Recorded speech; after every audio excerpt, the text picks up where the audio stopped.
Hello friends, how are you? Welcome in this channel. आज आपण mechanical properties of fluids ह्या चॅप्टरचा part number 17 बघणार आहोत. स्टुडंट्स, आजचा भाग शिकण्यापूर्वी let us revise what we have learn in last video. पाचच्या व्हिडिओमध्ये आपण काय शिकलेलो आहोत त्याला आपण एकदा रिवाइज करूयात. काय शिकलेलो बरं पाचच्या व्हिडिओमध्ये? तर आपण वेलॉसिटी ग्रेडियंट बघितलं होतं. ठीक आहे, velocity gradient.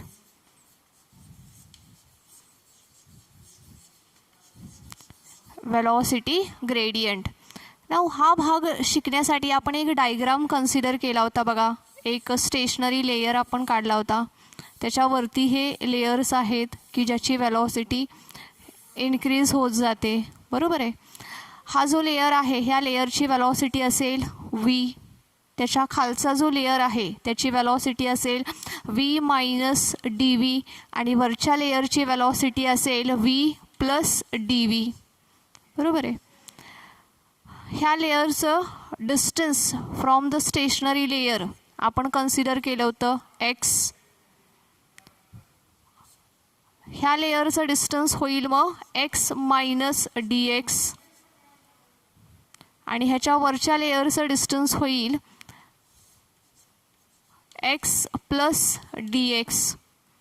So, velocity gradient can be defined as the rate of change of a velocity with distance measured from the stationary layer. ठीक है. So, velocity gradient is equals to dv upon dx. Velocity gradient is equals to dv upon dx. ठीक आहे.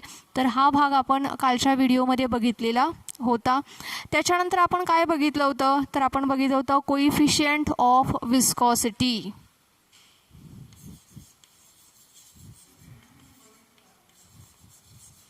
Coefficient of viscosity.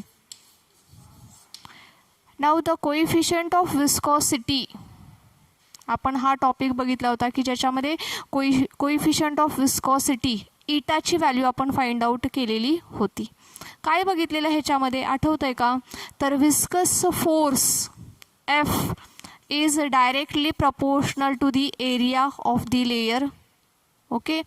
त्याचप्रमाणे viscous force is directly proportional to the velocity gradient dv upon dx. If we combine these two, then what we get? Viscous force is directly proportional to A into dv upon dx. F is directly proportional to A into dv upon dx. So F is equals to eta into A into dv upon dx. So eta is the coefficient of viscosity. मग इटा is equals to काय होईल? ही जी term आहे ह्याला इकडे divide होईल. So F divide by A into D V upon D x. मग ह्या फॉर्म्युल्यावरून आपण कोइफिशियंट ऑफ विस्कॉसिटीची डेफिनेशन लिहायला शिकलेलो. आठवते सर्वांना? कशी आहे डेफिनेशन? तर the coefficient of viscosity can be defined as the viscous force per unit area of the layer per unit velocity gradient. ठीक आहे. तर हा जो भाग आहे हा भाग आपण पाचच्या लेक्चरमध्ये ऑलरेडी बघितलेला आहे. Right students. सो ह्याच्या पुढचा भाग आपल्याला बघायचा आहे. तर ह्याच्या पुढचा जो भाग आहे तो आहे स्टोक्स लॉ. ठीक आहे.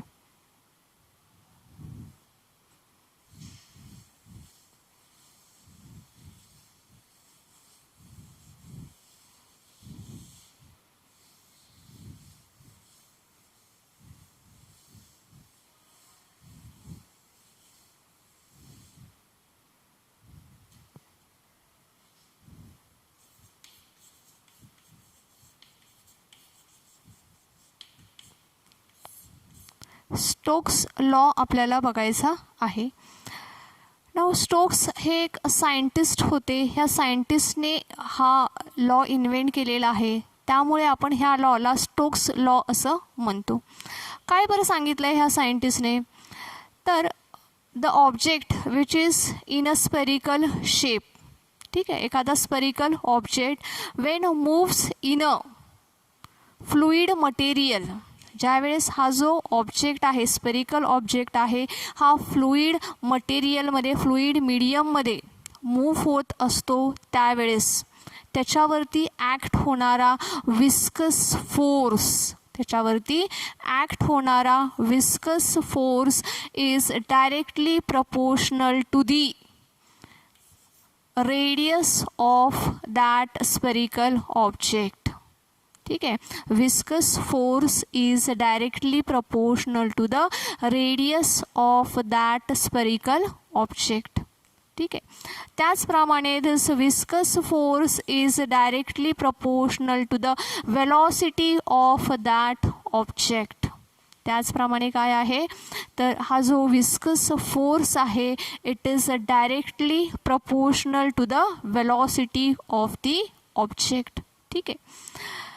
Also, this viscous force is directly proportional to the coefficient of viscosity.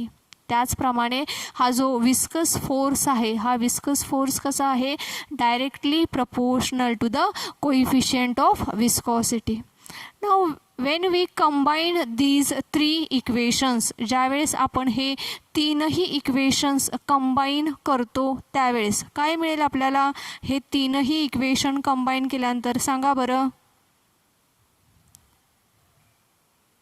Yes, काय मिळेल आपल्याला हे तीनही इक्वेशन कंबाईन केल्यानंतर F V is directly proportional to, हे तीनही इक्वेशन कंबाईन केल्यानंतर काय मिळेल तर eta r v. So F is directly proportional to eta r v, where eta is the coefficient of viscosity, r is the radius of the spherical object and v is its velocity. ठीक है. So F v is equals to 6 pi into eta r v, where 6 pi is the constant of proportionality. 6 pi म्हणजे काय आहे तर हा constant of proportionality आहे. ठीक आहे. By the experiment we get this constant of proportionality. So Stokes law काय सांगतोय आपल्याला, the viscous force is directly proportional to the coefficient of viscosity, directly proportional to the velocity of the spherical object and directly proportional to the radius of the spherical object. So Fv is directly proportional to eta Rv. So we get Fv is equals to 6 pi into eta Rv, where 6 pi is a constant. आता 6 pi म्हणजे काय आहे तर constant आहे. So this is what is Stokes law. तर आपल्याला काय मिळालेलं आहे स्टोक्स लॉ मध्ये, Fv is equals to 6 pi eta Rv.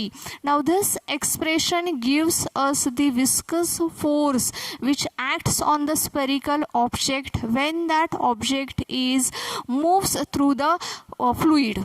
ठीक आहे. हे एक्सप्रेशन काय आपल्याला सांगतंय तर viscous force on the that spherical object when the object is moves किंवा the object is moving within the fluid medium. ज्यावेळेस फ्लुइड मीडियममध्ये हा स्पेरिकल ऑब्जेक्ट मूव्ह होत असेल त्यावेळेस त्याच्यावरती ॲक्ट होत असणारा हा फोर्स आपल्याला ह्या एक्सप्रेशनमधून मिळतो. ठीक आहे. सर्वांना समजलेलं आहे का. येस.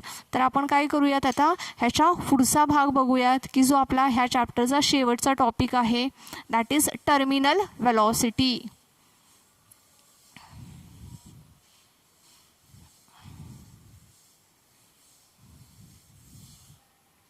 आपल्याला बघायचं आहे टर्मिनल वेलॉसिटी.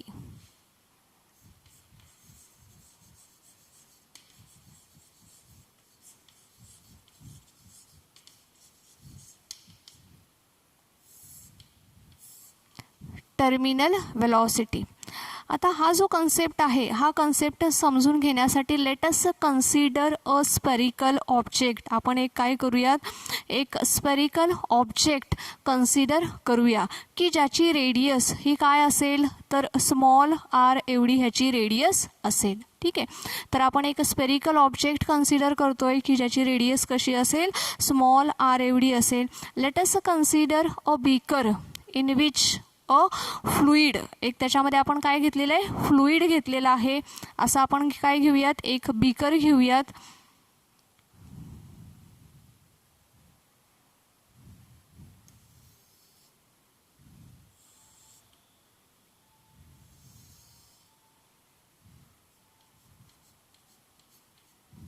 ठीक आहे, ह्याच्या खाली आतमध्ये काय आहे, लिक्विड आहे.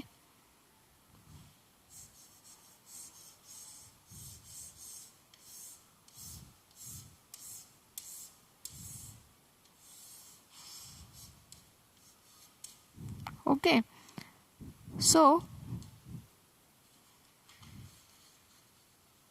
लेट अस कन्सिडर अ बॉब स्पेरिकल ऑब्जेक्ट. आपण काय केलेलं आहे, ह्या लिक्विडमध्ये एक स्पेरिकल बॉल ह्याच्या आतमध्ये टाकलेला आहे. डायग्राम बघा काढते मी.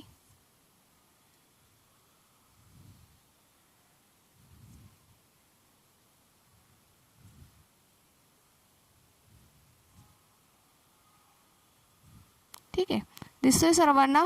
स्पेरिकल बॉब आहे तो काय केलेला आहे, ह्या फ्लुईडमध्ये टाकलेला आहे. ह्या स्पेरिकल बॉबची रेडियस आहे R.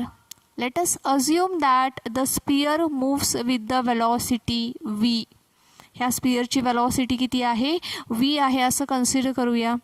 M is the mass of this sphere, आणि ह्या स्पियरचं मास किती आहे, एम आहे असं आपण कन्सिडर करणार आहोत. G is the acceleration due to gravity. Small g हा काय असेल, ॲक्सेलरेशन ड्यू टू ग्रॅव्हिटी असेल. Rho is the density of the sphere and sigma is the density of the material medium. लक्षात घ्या, rho is the density of the sphere and sigma is the density of the material medium. ठीक आहे. Now when this bob moves in a downward direction, ज्यावेळेस हा Bob downward डायरेक्शनने move होतोय, ह्या बॉबवरती एकूण 3 प्रकारचे फोर्स ॲक्ट होत आहेत. ठीक आहे, लक्षात येतं आहे सर्वांच्या, किती फोर्स ॲक्ट होत आहेत, तर एकूण 3 फोर्स ॲक्ट होत आहेत. त्याच्यापैकी पहिला फोर्स तर बघा, its weight acts in a downward direction. ह्याचं weight mg acts in a downward direction. Its weight mg, किंवा त्याला आपण काय म्हणूया, FG म्हणूयात,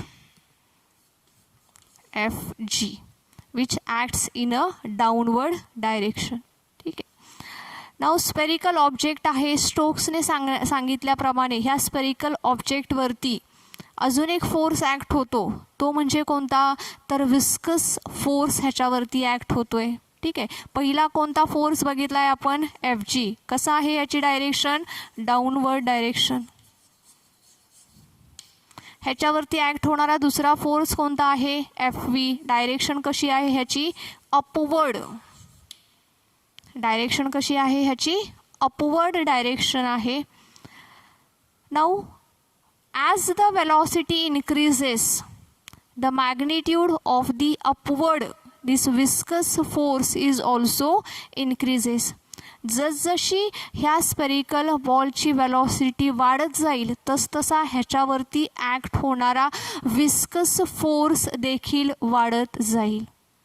लक्षात येते सर्वांच्या, काय सांगते मी, जसजसा हा बॉलची वेलॉसिटी वाढत जाईल तसतसा ह्याच्यावरती ॲक्ट होणारा जो विस्कस फोर्स आहे FV, ह्याचं मॅग्निट्यूड काय होत जाईल, इन्क्रीज होत जाईल. ठीक आहे, त्याचप्रमाणे ह्याच्यावरती अजून एक फोर्स ॲक्ट होतो, तो म्हणजे अपथ्रस्ट फोर्स, किंवा ह्यालाच बियॉन्ड फोर्स असं देखील म्हणतात, which also acts in a upward direction. अजून एक फोर्स ॲक्ट होतोय, तो कसा आहे, बियॉन्ड फोर्स आहे, अपथ्रस्ट फोर्स असं देखील त्याला म्हणतात, की ज्याची डायरेक्शन देखील कशी आहे, इन अपवर्ड डायरेक्शन. ठीक आहे. सो हा जो फोर्स आहे तो बियॉन्ड फोर्स आहे आणि अजून ॲक्ट होतोय तो कोणता आहे, तर विस्कस फोर्स आहे. सो एकूण 3 फोर्स ह्या स्पेरिकल ऑब्जेक्टवरती ॲक्ट होत आहेत. एक म्हणजे it's a weight in a downward direction, दुसरा आहे viscous force in a upward direction आणि तिसरा आहे upthrust force which is also acts in a upward direction. ठीक आहे. So the resultant force which acts on this spherical object F is given as resultant force किती असेल, तर weight in a downward direction minus the force which is in a upward direction. Resultant force कसा काढणार आपण, तर the force which acts in a downward direction and the force which acts in a upward direction. बरोबर आहे. ह्यांचं काय करावं लागेल, आपल्याला सबस्ट्रॅक्शन करावं लागेल. The force which acts in a downward direction minus the force which acts in a upward direction. ठीक आहे. So F G minus upward डायरेक्शनने ॲक्ट होणारा फोर्स काय असेल, F V plus F U असेल. ठीक आहे. हे एक्सप्रेशन अतिशय महत्त्वाचं आहे.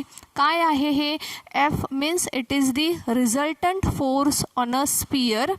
तो केवढा असेल, तर ह्या स्पियरवरती ॲक्ट होणारा डाऊनवर्ड फोर्स मायनस ह्या स्पियरवरती ॲक्ट होणारा अपवर्ड फोर्स. डाऊनवर्ड फोर्स किती आहे, एफ जी. अपवर्ड फोर्स किती आहे, एफ व्ही आणि एफ यू आहेत. नाऊ एफ व्ही आणि एफ यू दोन्हीही फोर्स अपवर्ड डायरेक्शनने ॲक्ट होणारे आहेत, म्हणून त्यांची ॲडिशन होत आहे because the direction is the same. ठीक आहे. म्हणून मग F V plus F U असं घेतलेलं आहे. आता ह्या जर का एक्सप्रेशनमध्ये आपण बघितलं तर एफ जी म्हणजे वेट इज कॉन्स्टंट. वेट काही चेंज होत नाही. त्या जे बॉब आहे त्याचं वेट आहे ते कॉन्स्टंट राहणार आहे, ते काही चेंज होणार नाही. आता हा जो अपथ्रस्ट फोर्स आहे हा देखील कॉन्स्टंट असणार आहे because it depends on the weight. ठीक आहे. हा फोर्स देखील कॉन्स्टंट आहे. परंतु हा जो एफ व्ही आहे this is not constant. F V मात्र कॉन्स्टंट नाही. जसजशी ह्याची व्हेलॉसिटी वाढत जाईल तसतसा ह्याच्यावरती ॲक्ट होणारा विस्कस फोर्स देखील वाढत जाईल, कारण की स्टोक्स लॉमध्ये आपण शिकलेलो आहोत viscous force is directly proportional to the velocity. आणि व्हेलॉसिटी जर का वाढली तर ह्या विस्कस फोर्सचं मॅग्निट्यूड देखील वाढणार आहे. लक्षात येते सर्वांच्या. स्टोक्स लॉमध्ये आपण शिकलोय viscous force is directly proportional to the velocity आणि म्हणून जर का व्हेलॉसिटी वाढली तर विस्कस फोर्स देखील वाढणार आहे. That means this F V is the changing factor. F V काय आहे तर चेंजिंग फॅक्टर आहे आणि ही फॅक्टर चेंज होत असल्यामुळे एक वेळ असा येईल की the force which acts in a downward direction is equals to force which acts in a upward direction. बरोबर आहे. एफ व्ही चेंज होत असल्यामुळे एक वेळ अशी येईल की डाऊनवर्ड डायरेक्शनमध्ये ॲक्ट होणारा फोर्स हा केवढा होईल, तर अपवर्ड डायरेक्शनमध्ये ॲक्ट होणाऱ्या फोर्स एवढा होईल. बरोबर आहे. असं झाल्यानंतर काय होईल, असं झाल्यानंतर F G is equals to F V plus F U असं झाल्यानंतर काय होईल, तर resultant force F is equals to 0 होईल. Resultant force F is equals to काय होईल, 0 होईल. Okay. Resultant force F is equals to 0 होईल. आता रिझल्टंट फोर्स 0 झाल्यानंतर the object gets constant velocity. ऑब्जेक्टची वेलॉसिटी काय होईल, कॉन्स्टंट होईल. ह्याच्यानंतर एफ इज इक्वल्स टू 0 झाल्यानंतर the object will moves with the constant velocity. ठीक आहे. And that constant velocity is called as the terminal velocity. आणि ती जी कॉन्स्टंट व्हेलॉसिटी आहे त्यालाच आपण काय म्हणतो, टर्मिनल व्हेलॉसिटी असं म्हणतो. ठीक आहे, पुन्हा एकदा रिपीट करते मी. F is equals to F G minus F V plus F U. F V viscous force, F U upthrust force, right. Both acts in a upward direction, weight acts in a downward direction. ठीक आहे, so resultant force F is equals to काय होईल, F G minus F V plus F U. Now viscous force is directly proportional to the velocity आहे. Velocity वाढली की viscous force देखील वाढतो. Due to this एक वेळ अशी येईल की the downward force will equals to the upward force. काय होईल, downward force is equals to काय होईल, अपवर्ड फोर्स होईल. ठीक आहे, सो ज्या वेळेस असं होईल त्यावेळेस रिझल्टंट फोर्स किती होणार आहे, 0 होईल. कारण की ह्या दोघांचं सबस्ट्रॅक्शन आहे ना, F G minus F V plus F U. दोन्ही जर का इक्वल असतील तर इक्वल टर्मचं सबस्ट्रॅक्शन काय मिळतं, 0. So resultant force is equals to 0. ज्यावेळेस रिझल्टंट फोर्स ह्या स्पिअरवरती ॲक्ट होणारा रिझल्टंट फोर्स हा 0 होतो त्यावेळेस beyond that the object moves with the constant velocity and that constant velocity is called as the terminal velocity. आणि ह्या कॉन्स्टंट वेलॉसिटीलाच आपण काय म्हणतो, टर्मिनल वेलॉसिटी असं म्हणतो. ठीक आहे, इथपर्यंत सर्वांना समजलेलं आहे. येस, सो आपल्याला ह्याच्या पुढे फाइंड आउट करायचं आहे कोइफिशियंट ऑफ विस्कॉसिटीची आणि टर्मिनल वेलॉसिटीची आपल्याला व्हॅल्यू फाइंड आउट करायची आहे. ठीक आहे, सो ती व्हॅल्यू फाइंड आउट करण्यासाठी हा भाग मी रफ करते.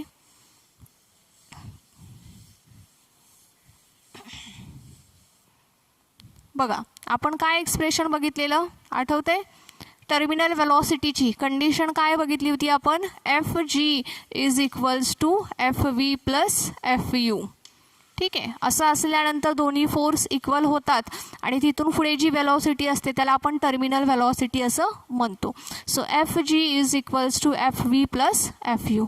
नाऊ एफ जी म्हणजे काय, तर M into G, mass into acceleration due to gravity, is equals to F V.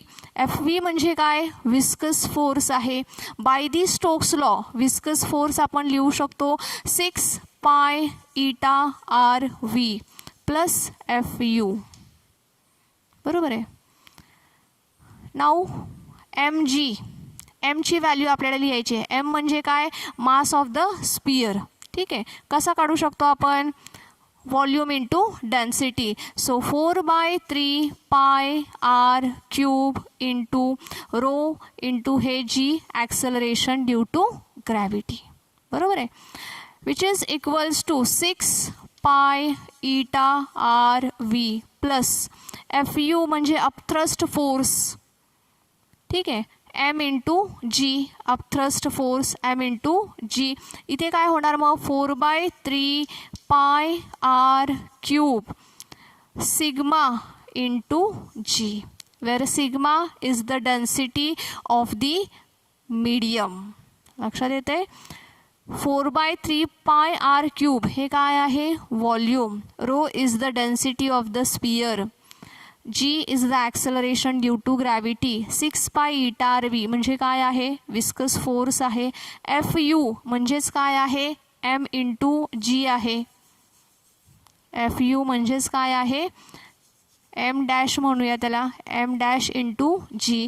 So M dash कसा काढणार आहे आपण, स्पियर कुठं आहे, लिक्विडमध्ये आहे, म्हणून मग 4/3 pi R cube sigma is the density of the material medium into g. बरोबर आहे. सो काय मिळालं एक्सप्रेशन आपल्याला, 4/3 pi R cube rho g is equals to 6 pi eta R V plus 4/3 pi R cube sigma into g. ठीक आहे, आता हा इकडचा डायग्राम मी रफ करते सो दॅट आपल्याला एक्सप्रेशन हे कंप्लीट करता येईल.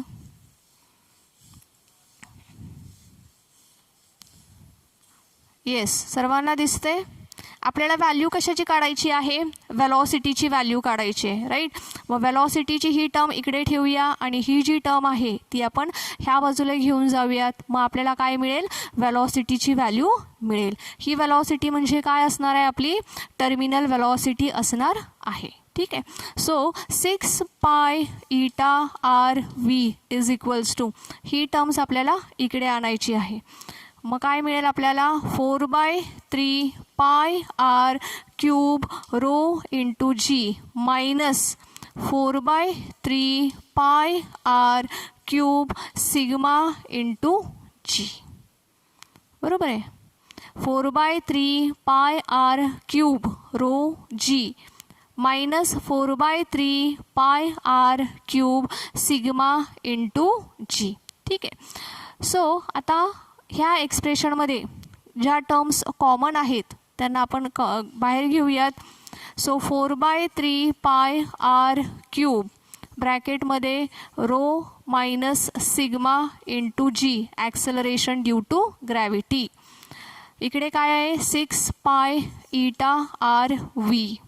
ठीक आहे. व्हॅल्यू कशाची काढायची आहे, आपल्याला व्हीची व्हॅल्यू काढायची आहे. So V is equals to, ह्या सर्व टर्म्स इकडे डिवाइड होतील. सो काय होईल, 4/3 pi R cube rho minus sigma into G divide by, हे काय होईल, इकडे डिवाइड होतील 6 पाय इटा आर. ठीक आहे. डिवाइड करूयात आपण. 2 2 जा 4, 2 3 जा 6. काय होईल मग इथे, 2 राहिलेला आहे, 3 3 जा 9. So 2/9. Pi gets cancelled, r gets cancel. इथे काय शिल्लक राहील मग, आरचा square rho minus sigma into जी अपॉन काय होईल इथं, इटा. आता हा जो 9 आहे हा मी थोडासा वेगळ्या पद्धतीने लिहिते, असा लिहिते 9. ठीक आहे. So 2/9 R square rho minus sigma into जी अपॉन इटा. सो हे काय झालं, टर्मिनल वेलॉसिटीचं एक्सप्रेशन झालं. V is equals to 2r square G into rho minus sigma upon 9 into eta. हे काय झालं, this is the expression for the terminal velocity. हे काय आहे, टर्मिनल वेलॉसिटीचं एक्सप्रेशन आहे. डोंट फॉरगेट हे 9 आहे आणि हा काय आहे, जी आहे. This is G. So terminal velocity V is equals to 2/9 R square rho minus sigma into G upon eta. ठीक आहे. आता ह्याच एक्सप्रेशनवरून आपण कोइफिशियंट ऑफ विस्कॉसिटी देखील फाइंड आउट करू शकतो. Coefficient of viscosity find out करू शकतो. कसं, हा जो इटा आहे हा इकडे घेऊन या आणि व्ही फक्त तिकडे घेऊन जा. सो काय मिळेल, इटा इज इक्वल्स टू काय मिळेल आपल्याला, 2r स्क्वेअर जी into rho minus sigma upon 9v. येते लक्षात. काय केलेलं आहे, फक्त व्ही आणि इटाचं इंटरचेंज केलेलं आहे. So eta is equals to 2r square G into rho minus sigma upon 9v. So this is the expression for the coefficient of viscosity. ठीक आहे. पुन्हा एकदा रिपीट करूयात आपण काय काय केलेलं आहे. Terminal velocity is equals to the force which acts in a downward direction is equals to force which acts in the upward direction. So FG is equals to FV plus FU. ठीक आहे. ह्याच्यामध्ये value put करायच्या. FG म्हणजे काय, M into G equals to FV म्हणजे काय, 6 pi eta RV plus M dash म्हणजे काय, weight mass of the sphere in a fluid. M dash म्हणजे काय आहे, mass of the sphere in a fluid, म्हणून इथं M डॅश म्हटले इंटू जी. M म्हणजे काय, तर volume into density 4/3 pi R cube rho into हे जी equals to 6 pi eta RV plus हा M डॅश म्हणजे काय, तर 4/3 pi R cube volume into sigma that is the density of the material medium. ठीक आहे. मीडियमची ती डेन्सिटी आहे into जी.